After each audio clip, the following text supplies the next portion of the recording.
Nyanji Chamber Sudan Himi, Zoner Molum Chamber, Gav the Packer, Targum Santo, Sherman, Dostum, but Tijan La Shamter Low, Nature was saying is Jankum.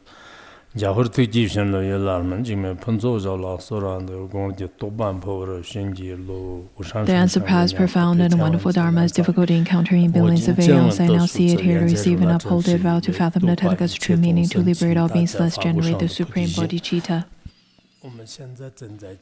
Currently, we are studying the Surangama Sutra, and we are studying the various roots, the 6 roots, and we have covered the ultimate, which is the pure root, as well as the ordinary roots.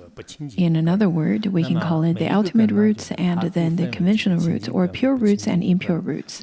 Each of the roots can have the pure roots and the impure roots. This particular teaching is a little bit different than the ones that we've studied in the Sutrayana and Vajrayana teachings, and the teachings included in the Abhidharma can be more detailed when it comes to the analysis of the roots. However, the examples as well as the functions that's expounded in this particular sutra still worth our detailed studies. Previously, we have already covered the eye, ear, and nose roots.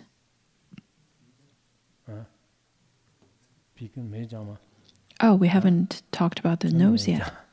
Really?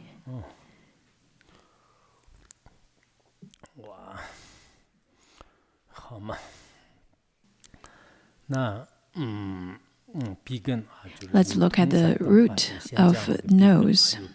Smelling occurs because of the 2 appearances of penetration and obstruction, and their like firmly adhere to quietude, to what originally was wonderful perfection. The essence of smelling reflects the sense, and it takes in sense to become the organ of the nose. In its pure state, the organ of the nose is the 4 elements. It takes the name nose organ and is shaped like a double-hanging claw of the superficial sense organs and the 4 defiling objects. This one probes out after sense. The nose, the object to the nose is scent. First of all, when it comes to the roots of the nose, it has the appearances of penetration and obstruction. Those are the dusts. The 2 types of dusts would work in correlation with one another. And then within the Buddha nature, it would firmly adhere. Previously, we had already explained that there is the pure causes and condition, or within the wondrous manifestation of Buddha nature, there would be the adherence or a mingling situation happening that is the smelling sensation. But the nature of such is pure. Out of the causes and conditions, since it has already adhered to the dust, then the previous pure nature has been obstructed. And then the essence of smelling reflects sense, and it takes in sense to become the organ of the nose. At the time of receiving the sense from the objects, it becomes the root of nose. And at that time, this is the pure root. It is the source of the ordinary root, because the nature of the ordinary root is the pure root. it is the nature of the purity of the four great elements, or the four great elements in its pure foundations.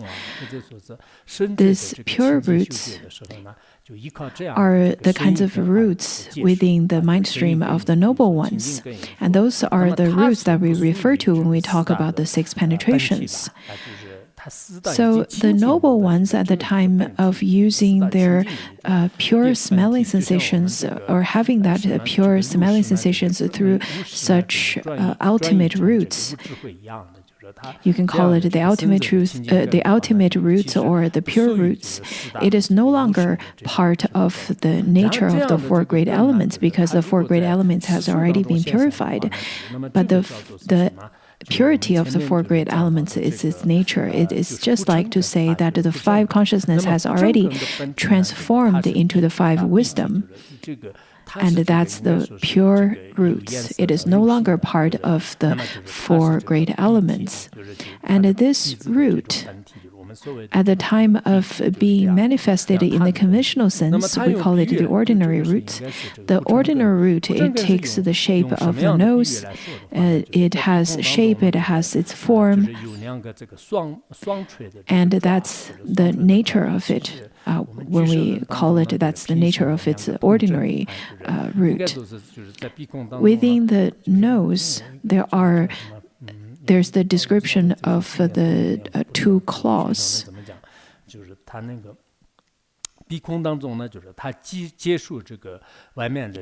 And through that, you would be able to perceive the sense of the outer objects.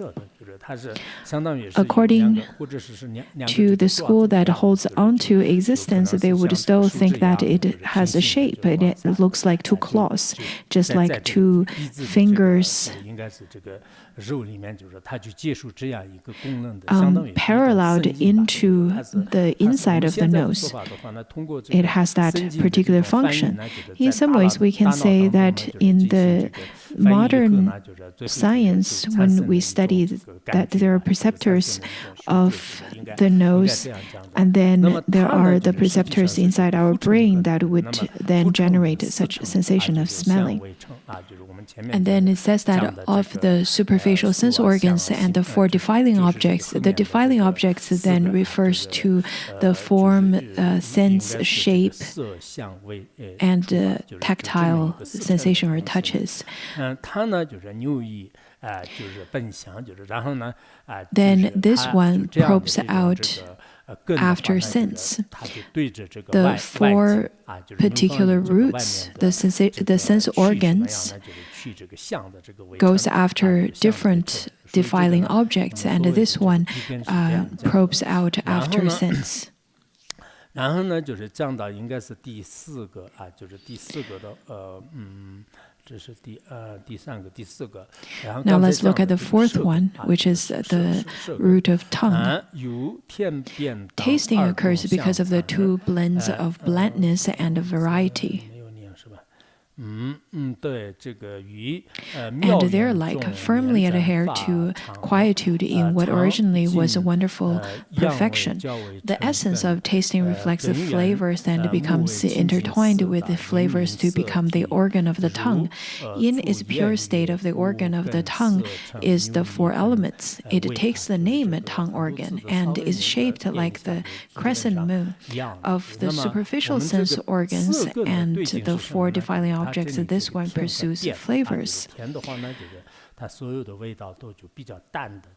Now over here, the object to the sense organ of the tongue is blandness and variety. Blandness is something that is rather flavorless, and then variety refers to the flavors such as sour, sweet, bitter, and spice or spiciness. Whatever kinds of flavor they are simply the defiling objects or dusts. After being intertwined and correlating to each other within the perfect Buddha nature, there then adheres to quietude.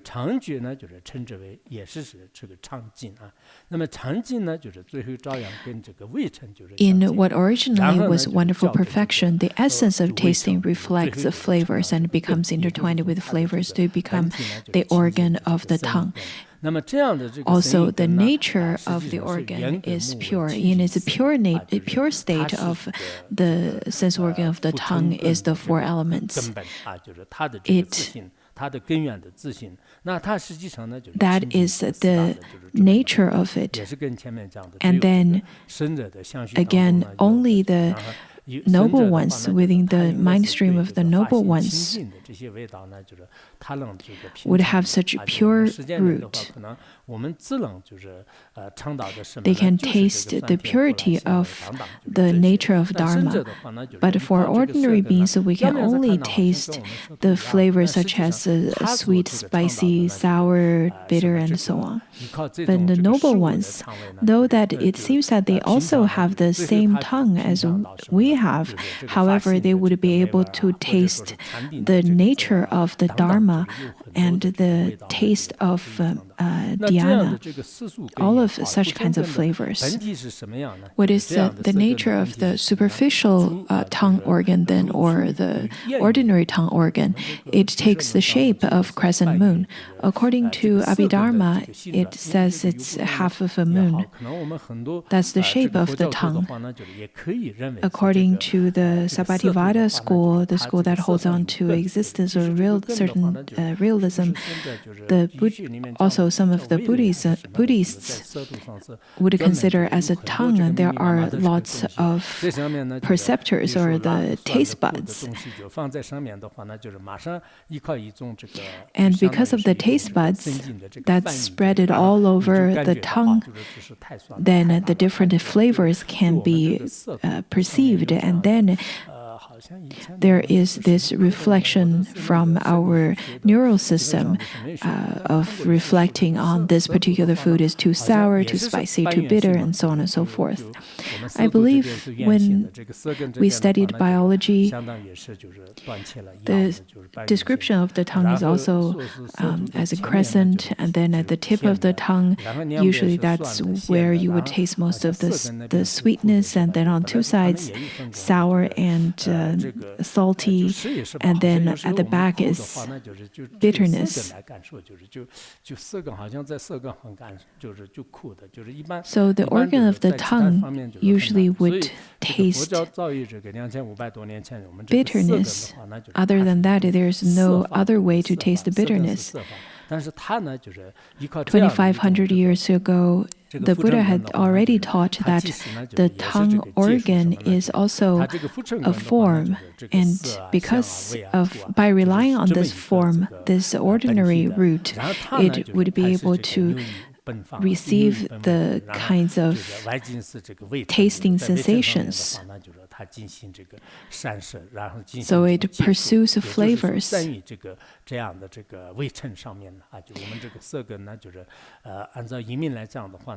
The tongue organ, according to Buddhist logic, the five organs are called the tongue organ belongs to one of the five form organs, which is the same as stated in Abhidharma. And the form organs receives or perceives the object first with direct perception. After the direct perception, then there is the dualistic thoughts that arise from consciousness by differentiating whether this is bitter or spicy, and then there is the perception. So the nose organ itself doesn't have the ability to make analysis of saying this is this particular scent or that.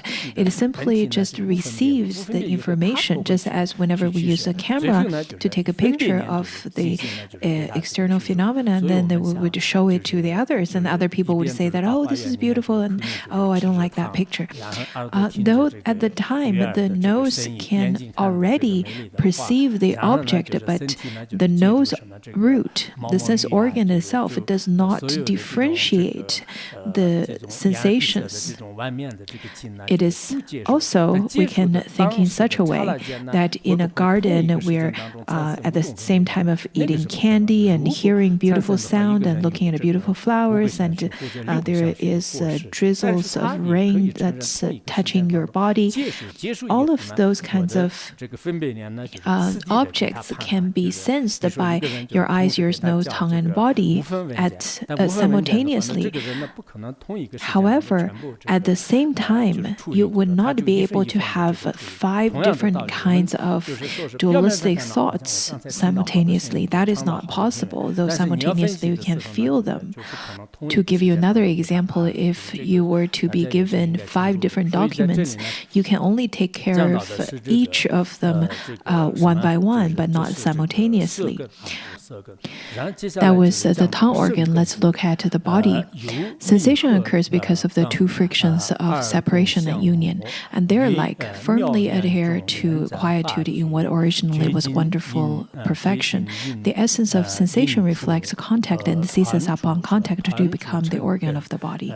In its pure state, the organ of the body is the 4 elements. It takes the name body organ and is shaped like a tabla. Of the superficial organs and the 4 defiling objects, this one is compelled by contact.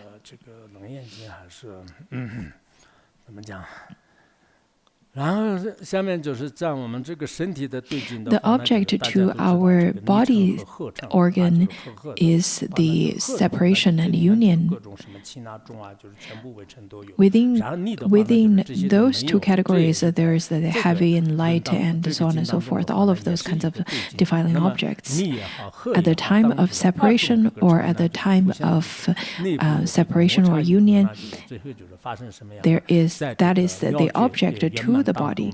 At the time of having frictions of the separation and union, all kinds of dusts within, then out of the pure causes and conditions within the wonderfully perfected, there is the adhering or the mingling happening.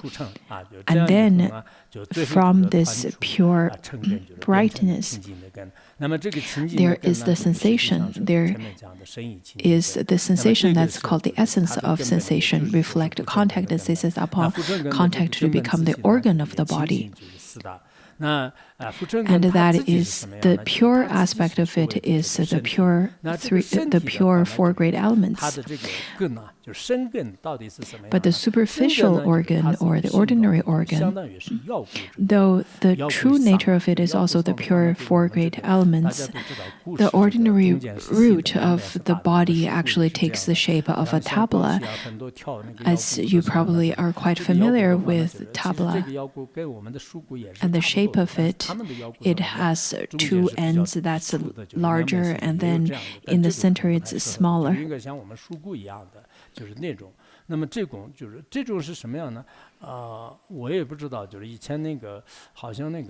I remember that according to Abhidharma, the description of the sensation of body is just like the skin of a bird. But over here, the example is the tabla. The now statement of the sense of touch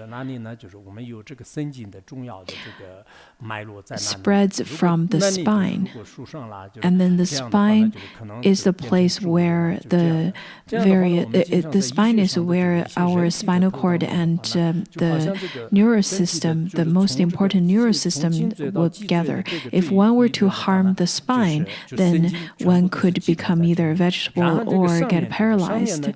The most important part is all the way from the neck to the tailbone, and that's where most of the neurons are. And then if 也是这样。那么中间呢比较细的，就是两边呢就是比较大的，就是所以说一般故的这个本性。And then the neurons would spread all the way from that center to the other parts of the body. 现在我们人的这种 Just like the shape of a tabla, that in the center it's smaller but then spreads out to two ends.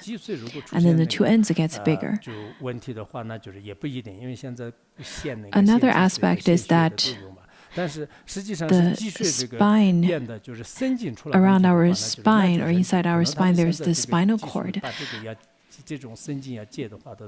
If there's a disconnection with the spinal cord, if the neurons of the spinal cord were to have any issues, then it would be very difficult still, even with the advancement of our technology and medicine, to reconnect them. And the medical science nowadays would state that it's the neurons and neurons that would reflect the sensations and feelings of the human body.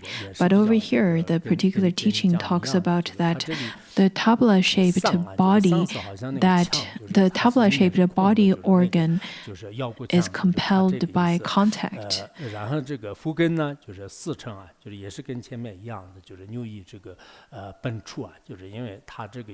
Also, in the Chinese translation, the tabla is rather empty in the center, so that there is a space in the center.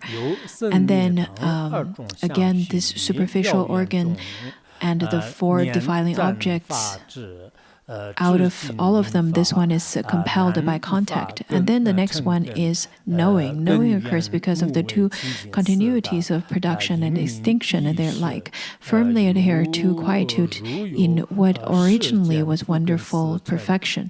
The essence of knowing reflects Dharma and grasps Dharma to become the organ of the mind. In its pure state, the organ of the mind is the four elements. It takes the name mental cognition and resembles seeing in a dark room. Of the superficial sense organs and their four defiling objects, this one chases after dharmas. Now, when we look at the mind, the object of the mind is all the phenomena, and all the phenomena has birth and death, the production and the cessations. That is the characteristics of the conditioned dharma. Now, all of them would then firmly adhere to quietude in what originally was wonderful perfection. The essence of knowing reflects Dharma and grasps Dharmas to become the organ of the mind.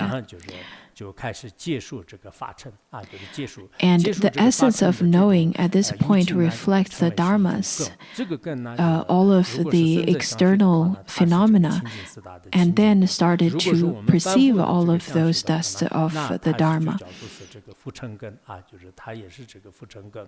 In the pure state, that is the part of the mind stream of the noble ones, it is the pure state, or the pure four great elements. The organ of the mind is the four elements at its pure state. And at the time of taking the name mental cognition, it resembles seeing in a dark room. That is then the superficial sense organ. For the mundane being's mind stream, it is the superficial organ of the mind. In fact, what it means is that at this point there is a cognition and thoughts. According to Abhidharma, the root itself, the organ itself, does not have dualistic thoughts. So it is also part of the direct perception. So the direct perception of mental cognition does not have dualistic thoughts. It is because of the tinted mind that comes in, or the sixth consciousness at the time of being mingled into this direct perception, there is the dualistic thoughts. So the example is that it is just like in a dark room, rather seeing in the dark room. according to the commentary as well as the Right Mindfulness Sutra, there is the description of the shape of it is just like a lotus. I'm not sure if the lotus refers to the shape of our heart. I'm not quite certain of that, and I don't quite understand it, because when we studied Abhidharma in the Gateway to Knowledge, also there is the description of the various roots. I believe that's the first chapter, and in the chapter of the 5 aggregates, all of the teachings within the Theravada traditions would use the various examples to talk about the 5 roots. And then at the time of discussing the root of mind, there is no example associated to it. But over here, the example given is the seeing in a dark room. There is no particular seeing in a dark room, as you can understand.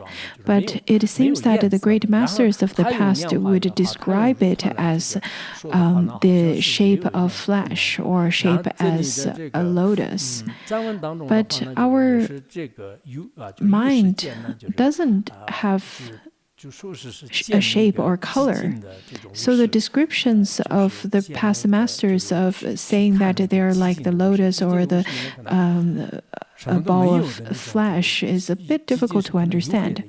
The Tibetan translation particularly states that the mental cognition is like seeing a quiet room. But the quiet may also refer to dark too, or a pitch black room. All the previous roots were explained within an example of something with a form. However, the description of this particular one is not necessarily something with a form, but there are great masters that gives the example of the various things that has a shape, especially the description of a lotus and a ball of flesh. The mind doesn't necessarily refer to heart, the heart organ. So I think it definitely requires some of our contemplation. The example, I think, is all right, but I'm not quite sure why some of the explanation says that it is the shape of a lotus flower. And then over here it says that of the superficial sense organs and therefore divinely objects, this one chases after dharmas. The 6 organs, originally they were pure, and within the Buddha nature, they can be used interchangeably, and they can be used without any obstruction. That is why it is called the perfectly penetrating roots. If we were to be able to penetrate one particular root, then we would be able to penetrate all of them. If the sentient, it is only the sentient beings has been blocked and obstructed by ignorance, the 6 roots are now have all kinds of barriers. If we can see through one particular root, then we would be able to see through all of them, penetrate all of them.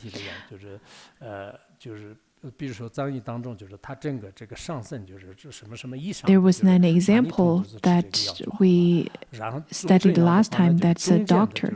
A doctor, for example, studies Tibetan medicine or Chinese medicine that would be able to cure the patient's illness, whichever kinds of pain the patient is enduring. As these kinds of doctors usually views the body as one system, they would ask various questions such as how's your sleep? How's your mood? Have you had something that's too spicy? Let me look at your tongue, open up your mouth. Oh, so it is. And then when people ask, well, what kind of illness do I have? And then the doctor would say, oh, not a big deal. You can just rebalance your body a bit.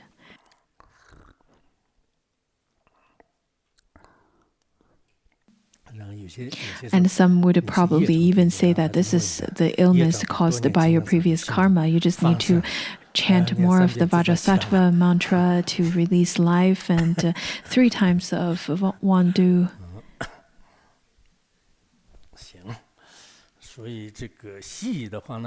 But for Western doctors, the Western doctors work in such a way that they would separate each of the roots, the eye, ear, nose, tongue, body. In this way, it is similar to how, as mundane beings, we cannot recognize the nature of our Buddha nature because they are completely separated and obstructed. For this reason, we're talking about that. And then Ananda here, the Buddha tells Ananda, saying that in this way, the 6 organs occur because that bright enlightenment has a brightness added to it. Thus, they lose their essence and adhere to falseness and create light. So Ananda, do you understand? The 6 roots initially would be able to perceive with great penetration, but now it cannot perceive with penetration. Why is that? It is because the Buddha nature, though as being completely bright and it upholds the nature of awakenment that could penetrate to each other, sometimes the translation is a little bit difficult to understand because the translation kept on using different words. For example, over here it says that it has a brightness added to it, and this brightness added to it refers to the first thought of ignorance. Because of this first thought of ignorance, thus these 6 organs that has the bright enlightenment would lose their essence and adhere to falseness and create light. Because of the falseness, you would lose the essence of all the organs, and then all of the pure, bright nature and the light of wisdom would be lost. And then there's the adherence or mingling to falseness and create light. The falseness would mingle with the 6 roots, which then would lead the sentient beings to continue to wander in samsara. This is really wonderful at the time of studying the Surangama Sutra. I think if we can study this well, then we would be able to understand how the sentient beings get confused, and at the time of confusion, how the 6 roots actually take part in it. And then the Buddha continued to say that, therefore, apart from darkness and light, there is no substance to seeing for you now. The sentient beings that's suffering and that's wandering in samsara, apart from darkness and light, there is no substance to see for you now. Other than the noble ones, the mundane beings would not be able to perceive anything if there is a lack of object. Apart from movement and stillness, there basically is no disposition of hearing. When there is a parting of the object of hearing, then you would not be able to hear anything either. This is from the ear faculty. And then without a penetration and obstruction, the nature of smelling does not arise. Again, without any of the object of the nose, then you would not have any smelling. That's from the nose faculty's point of view. In the absence of variety and blandness, tasting does not occur. Same to the faculty of tongue. If there is no various kinds of taste, blandness or variety, sweet or sour or spicy, then without such kinds of objects, even if you have the tongue faculty, you will not be able to taste. In terms of the faculty of body lacking separation and union, the sensation of contact is fundamentally non-existent. So without the dust of separation and union, which is the object of body. Even you have the body, there is no sensation of contact. For the mind, then, without extinction and production, knowing is put to rest. If the production and cessation were to be lacking, then there is no knowing. If there is no object, then there is no mind. There is no object that is a phenomena, then there is no mind.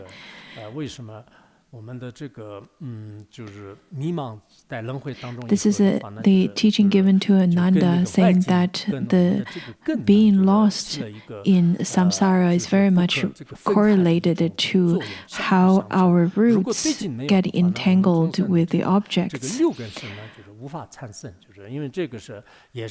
If there is no object, then there is no six roots consciousness.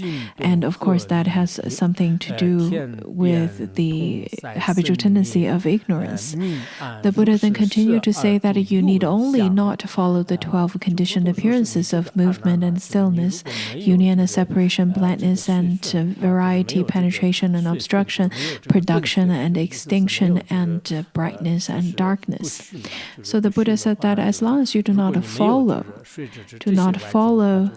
these 12 conditioned appearances that are the objects of the six roots, such as movement and stillness, union and separation, blindness and variety, penetration and obstruction, production and extinction, brightness and darkness, all of those 12 conditioned appearances.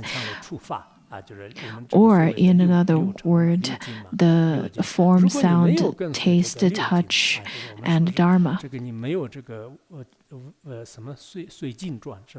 As long as you do not follow the objects, then you can recognize the nature of your mind and attain realization. If you don't follow the 12 conditioned appearances, accordingly, extract one organ from adhesion. For example, one organ, the nose or ear faculty, then from that one particular root, free it and subdue it at its inner core.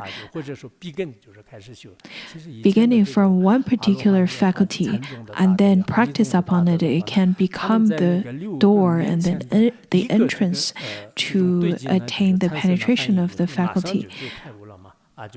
That was how arhats and great masters of Zen school or the Vajrayana school, at the time of one of their six roots facing one particular object, and then they can attain realization because of one particular realization of one root.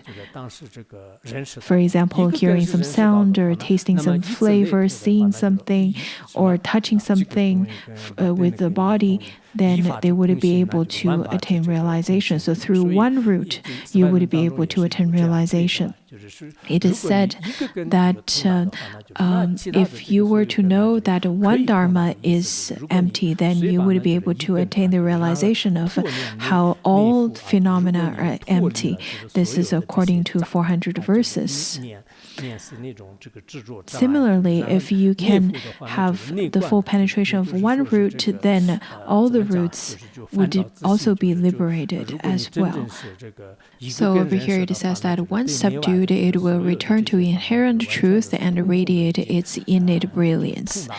If you can understand one particular root, and then you would be able to understand all of the dharmas of the inner and the outer. The Tibetan translation is that if you can understand one root and dispel the obstacles, all of the obstacles can be dispelled. Your mind would return back to the true mind, radiating the light of all kinds of merits.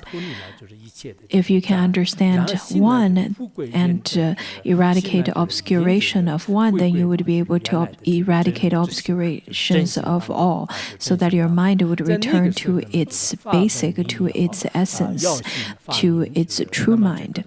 And at that time, at the time returning to its inherent truth and radiate its innate brilliance, when that brilliance shines forth, the remaining 5 adhesions will be freed to accomplish total liberation. Well, it means that at the time of recognizing the nature of your mind, you would be able to radiate light. But this radiant light refers to conducting meaningful things, carry out meaningful activities, unlike mundane beings would not be able to do so. So this light doesn't mean the actual light, rather it means that it's the light luminous of Tathagata. At the time one truly recognized the nature, the function of the body, speech, and mind will be completely different than the ordinary beings. Rather, it would be the mind of luminous, and the mind of this radiant and brilliant mind can be discovered, can be clear, and the merits can be seen and can be perceived by all beings. When we look at the biographies of great masters of the past, in fact, each of the great masters, their particular way of attaining enlightenment may seem to be very simple, and some of the direct pointing out may seem to be very simple. The stanzas and the verses that helped those Zen masters to attain realization seems simple. Or looking at the moon, looking at the lamp, listening to the sound of the drum, or listening to the sound of the rebuke of a teacher. There are masters who attained realization through those simple instructions or simple sounds. But because of attaining enlightenment and realization, the various kinds of merits naturally manifested. It is just as stated over here. If one root is penetrated, then all the 5 adhesions will be freed to accomplish total liberation. At such time, one do not need to have objects to then have the consciousness of the organ to work anymore. So the Buddha over here says that do not follow the knowing and seeing that arise from objects before you. True brightness does not comply with the sense organs. You don't need to seek after the roots, the eye, ear, nose roots. The true brightness does not comply with those sense organs.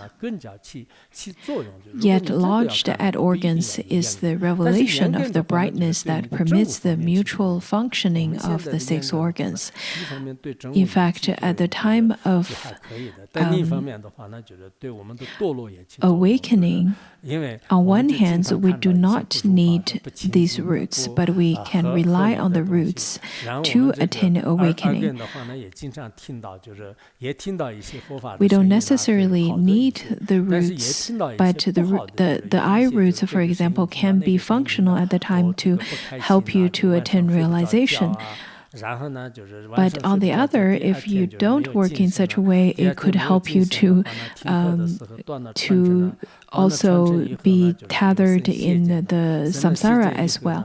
Sometimes whenever we see things and hear things that is impure, that lead us to be unhappy, then it could be a vicious cycle that could lead us to create negative karma. For example, if you hear something that you don't feel happy about, and then you couldn't sleep, and then second day you don't have much of energy to listen to class, and then you would not be able to receive the oral transmission, and then that would lead to wrong view and then wrong aspiration, and then that could lead to some kinds of vicious fruitions. So from that perspective, our roots is not necessarily all good. On the other, if you were to attain realization through one root, then at the time of attaining a knowing noble fruition, you would be able to use the roots interchangeably. Also, I think you can train the roots as well to penetrate the roots. For example, some of the handicapped, some of the people that don't have all the roots perfectly functioning, they can surpass that of us who have those 6 roots working. Now the Buddha gives an example.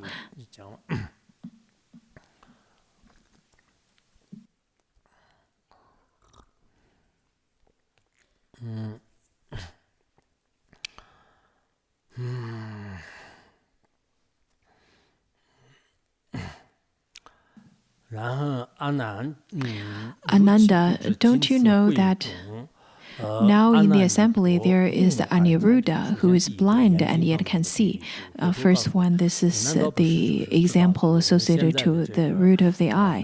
The Buddha said that, don't you see Aniruddha? This is Venerable Aniruddha. Within this great assembly, he doesn't have eyes, but he can still see the form. He's blind, yet he can still see form. I think we've studied this. Aniruddha was the prince of Shuklodana, the younger brother of Shuddhodana, the father of the Buddha. After he got ordained, for a period of time, he really liked to sleep in.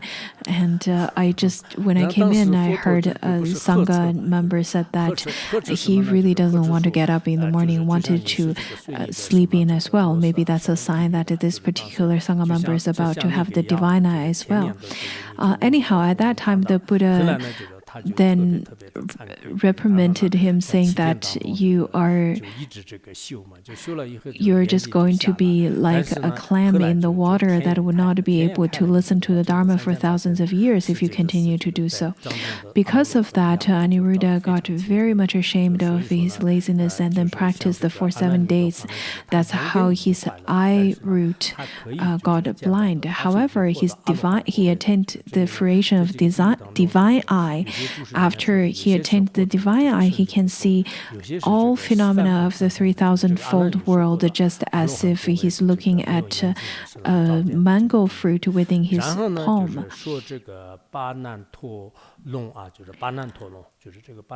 The next one is the dragon Upananda.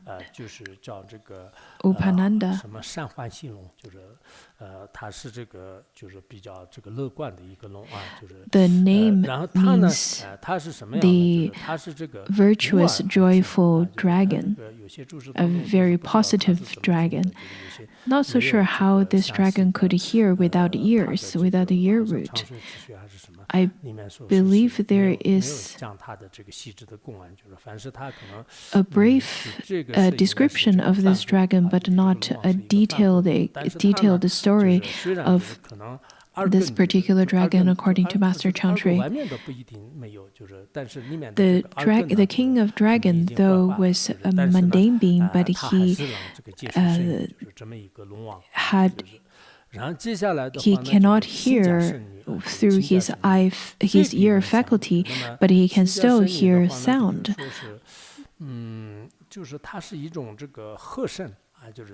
The next one is that the spirit of Ganges River, who has no nose and yet smells of fragrance.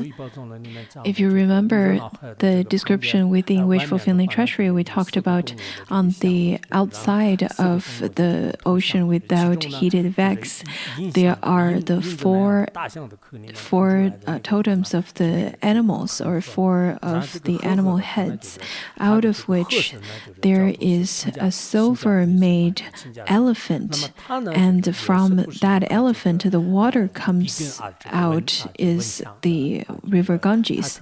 The goddess to the river Ganges is the one that's referred over here. Her smelling of fragrance is not reliant on the root of her nose.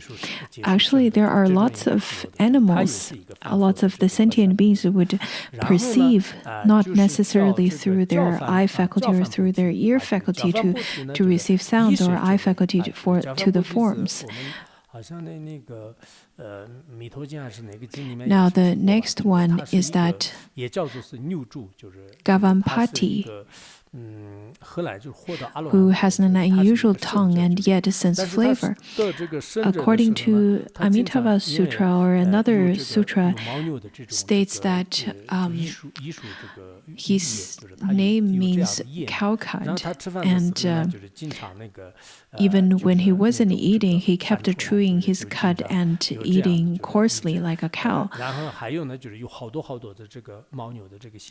And that was because of his past habitual tendency of being a yak or being a cow. So he had lots of the habitual tendencies, and for such reason, he was not allowed to live with the Sangha. The reason of which was that when he was part of the Sangha, he then told a senior monk saying that, why are you not eating like the others? Why are you eating like a cow? And for that fruition, he then got the fruition of eating like a cow, eating and chewing his cud and breathing coarsely like a cow. He has already attained the fruition of arhathood, and then he has this, though he has this particular strange tongue, he can still taste flavors. Nowadays, there are actors and actresses who would play and particularly copy a certain type of strange way of tasting. But to Gavampati, he has an unusual tongue, and because of his past karma, he has this very strange tongue, but he can still taste flavor. He is a noble one that had already attained arhathood. And then the next one is that the spirit Shunyata, who has no body and yet is aware of contact. He doesn't have a physical body. However, he could still have a sense of contact and aware of the sensation of contact and tactile. It is said that his senses, like in the light of the thus come one, the spirit is illuminated temporarily as an ethereal essence without any substance. So his body is just like space. But if the thus come one would radiate out light, his body would be illuminated. But his body is just like wind without any substance. At the time of the thus come one retract the light, then his body would disappear as well. It is only when the thus come one would radiate light, his body can be shown, and at the time of retracting the light, his body would disappear as well, just like when there is wind, then so his body is just like the wind. And now the last one is on mind. Previously, we have already covered the other 5. In the same way, there is also Mahakashapa in this assembly, dwelling the samadhi of extinction. Having obtained the stillness of a sound hearer, he has long since extinguished the mind organ, and yet he has a perfect clear knowledge, which is not due to mental process of thinking. Mahakashapa had long extinguished the mind organ, where his dualistic thoughts and the mind organ has already been extinguished. In fact, when we think of the clairvoyance and those kinds of miraculous penetrations, roots and the variations of the noble ones are very much different than the six consciousness that we have, and not the same as how we imagined the six consciousness would work. The noble ones has already extinguished all of the impure roots, and they are simply seeing everything and understand all phenomena with their pure and ultimate roots. Those are not reliant on our mind and dualistic mind. Let's stop here today.